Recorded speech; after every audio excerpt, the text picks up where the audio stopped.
Qu'est-ce que la musique? Que dit-elle de notre civilisation? Que dit-elle de la société dans laquelle nous vivons? C'est ce que nous allons voir avec Renaud Camus et le mot musique.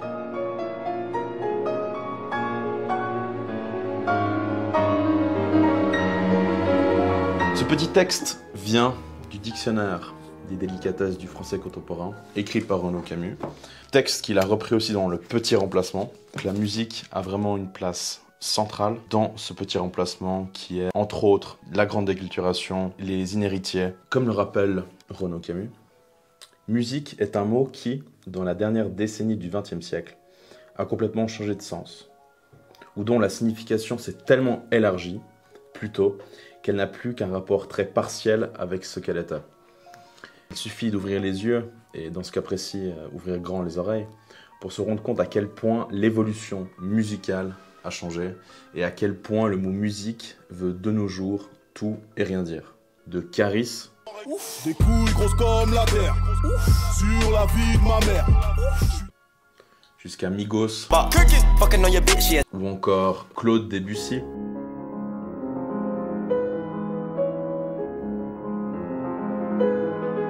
Maurice Ravel, Chopin, Future, on peut rajouter encore Bad Bunny. La reggaeton, c'est de nos jours de la musique. L'évolution de musique, comme nous le rappelle Renaud Camus, est assez semblable à celui de culture ou logique. Un mouvement d'extension sémantique si considérable qu'il implique soit une dilution du sens, comme on vient le voir avec Caris par exemple.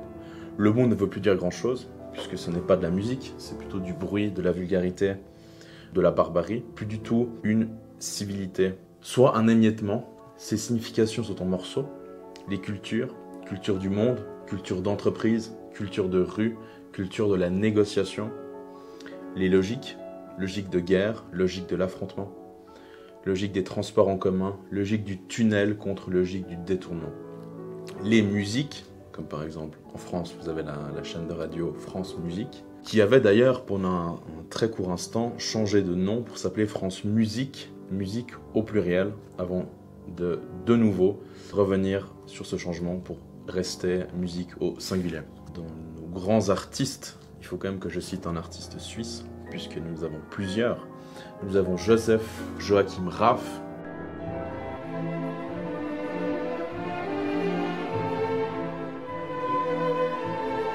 compositeur du 19e siècle. Cette critique que fait Renaud Camus est très corrélée avec le grand remplacement, mot bientôt interdit. Musique a changé de sens parce qu'on changeait la classe sociale et le milieu culturel de référence de la langue, qui, répétons-le, coïncidaient plus ou moins entre eux, c'est-à-dire très imparfaitement, bien sûr, mais de façon indéniable. Insuffisamment pour la sociologie, peut-être, mais très suffisamment pour l'entendement séculier. Si nous étions tous aveugles, nous pourrions très bien constater le grand remplacement, le changement de peuple et de civilisation, uniquement par la musique ou ce qui est devenu de nos jours la musique. Un exemple parfait, n'est-ce pas? C'est la fête de la musique en 2018 qui a eu lieu au Palais de l'Élysée, que Macron a organisée.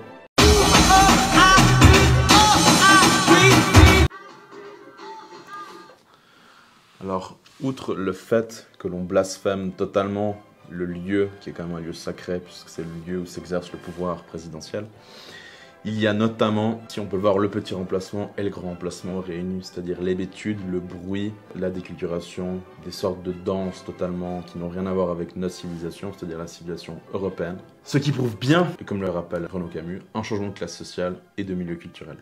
Et de nos jours, la pop musique a remplacé la musique. Donc, comme je l'ai dit, il y a Future, Migos, Lil Pump. Gucci gang, Gucci gang, Gucci gang, Gucci gang, Gucci gang, Gucci gang, Gucci gang. Tout ça, c'est devenu de la musique pop, ou même, selon les victoires de la musique dite urbaine. Et c'est très intéressant, car le New Grove Dictionary of Music and Musicians, la Bible des musiciens, définit la musique populaire comme celle qui, depuis l'industrialisation au XIXe siècle, est le plus en accord avec les goûts et les intérêts de la classe moyenne urbaine. La musique populaire comprenait quartier populaire, comprenait quartier remplacé, et la musique de la classe moyenne, dite urbaine. Et là, Renaud Camus fait un lien très intéressant entre la musique et l'art. Il y a une forme d'élite dans l'art et une forme d'aplatissement, d'horizontalisation immense dans la musique. Donc l'art, de nos jours, vous avez Jeff Koons, vous avez encore un artiste qui avait scotché au mur une banane vendue 120 000 $ à l'Art Basel de Miami. Tout ça, en fait, joue de ce petit remplacement. La solution de ce mystère réside dans le passage d'un système à 3 termes ou davantage. Prolétariat, petite bourgeoisie, bourgeoisie, haute bourgeoisie. À une opposition binaire entre haute culture et culture de masse. Donc la musique, dans ce cas précis, serait dans la culture de masse, et l'art dans la haute culture. Je pense qu'on pourrait aussi rajouter, à mon avis, tout ce qui est mode, fashion, etc.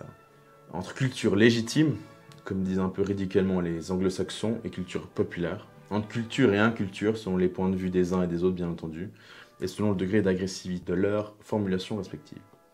Dans ce système binaire, qui implique divers écrasements terminologiques, la pop musique, au sens le plus large, c'est-à-dire tout ce qui n'est pas dans la musique classique, donc la vraie musique, est bien la musique de la classe moyenne des milieux populaires, mêlée, autant dire, de la petite bourgeoisie. Pop, par ailleurs, n'a pas du tout la même signification sociologique que pop art ou pop musique. Le pop art, ce dont je viens de parler, avec notamment son Art Basel qui est à Miami, Hong Kong et Bâle, est réservé à une élite financière. Le pop art menait une vie beaucoup plus aristocratique. Comme on l'a dit, Jeff Koons, difficilement accessible pour la classe moyenne ou pour les gens normaux. Et il continue. Toutefois, avec le temps, cette forte divergence dans la réception entre pop musique et pop art s'est considérablement réduite. Progressant vers le haut, la pop musique, devenue simplement la musique, s'est imposée comme la musique d'ambiance, le fond sonore le plus consacré, normal, allant sans dire de toutes les classes de la société, y compris non seulement les plus riches et les plus bourgeoises, mais aussi les plus cultivées. Alors, on peut le voir partout, quand vous allez dans un magasin, quand vous allez à la station-service, quand vous regardez un match de tennis et qu'il y a un changement de côté, cette musique d'ambiance est absolument partout. Pour Renaud Camus, la musique est en quelque sorte l'abîme de la culture, c'est-à-dire le blason au centre du blason, le lieu central où toute la pièce est configurée avec une intensité dramatique plus concentrée et forte. De plus, la musique au sens ancien, historique, ce qu'il faut appeler désormais, hélas pour se faire comprendre, et dans la langue de la petite bourgeoisie triomphante, la grande musique, ou la musique classique, ou la musique savante, était en fait le son naturel, si bien l'on ose dire, c'est-à-dire hautement culturel, évidemment, de la culture et toujours au sens ancien. De ce qu'il faut appeler désormais, hélas, pour se faire comprendre, la grande culture, la haute culture, et la culture savante patrimoniale, voire bourgeoise. L'héritage, en somme. Ce qui prouve que la culture n'est plus la même, c'est qu'elle a changé de son, de musique, de sens du mot musique. Même chose, en France, la chaîne de radio principale, France Musique, se vante de ses records d'audience. Très bien.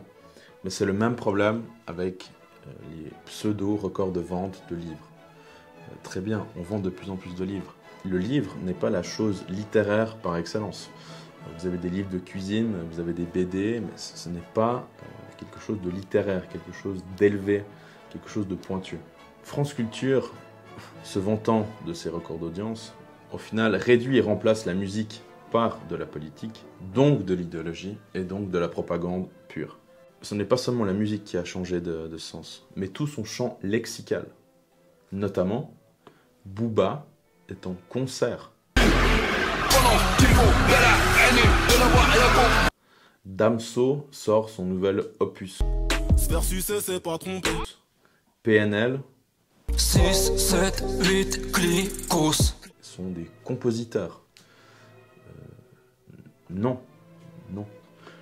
Mais si le mot musique, et il poursuit, et par la force des choses, la musique elle-même, ou ce qu'il en reste à travers ces bouleversements, sont à mes yeux le lieu par excellence du petit remplacement.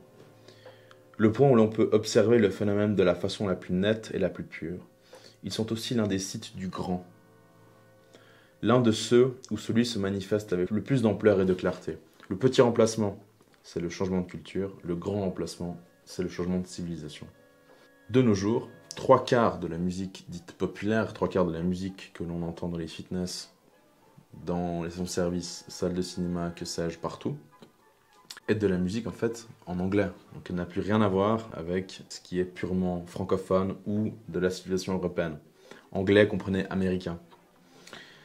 Il y a une afro-américanisation de la musique, comme j'ai pu l'illustrer plus haut avec Migos, Future, avec tous les rappeurs, avec la musique urbaine et la musique de nos jours maintenant populaire, Renaud Camus nous dit.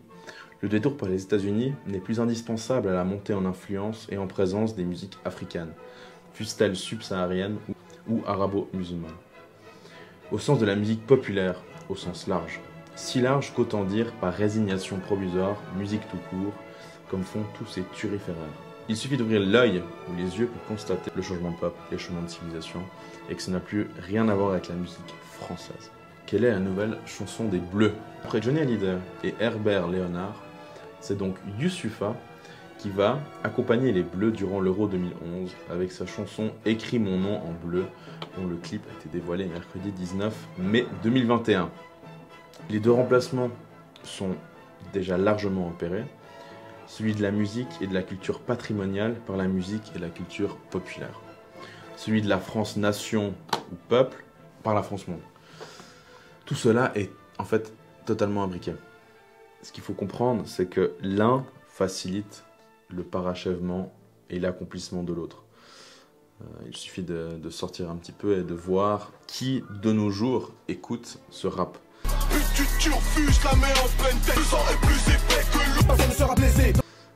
Il y a une forme de grand emplacement à l'envers, c'est-à-dire que l'Européen commence à s'approprier tous les codes culturels du rap, le langage, les gestes, la danse, tout ce que vous voulez. Le petit remplacement rend le grand plus aisé parce que, autre nom de la déculturation, il fait oublier aux populations, et d'abord à leurs élites, leur propre culture. Il les rend plus à même d'accueillir comme leur, sans broncher, des traditions étrangères qui ne semblent plus si différentes qu'on n'ait plus le crâne, puisqu'on ne connaît plus ce dont elles seraient différentes. En conclusion, le crime est parfait.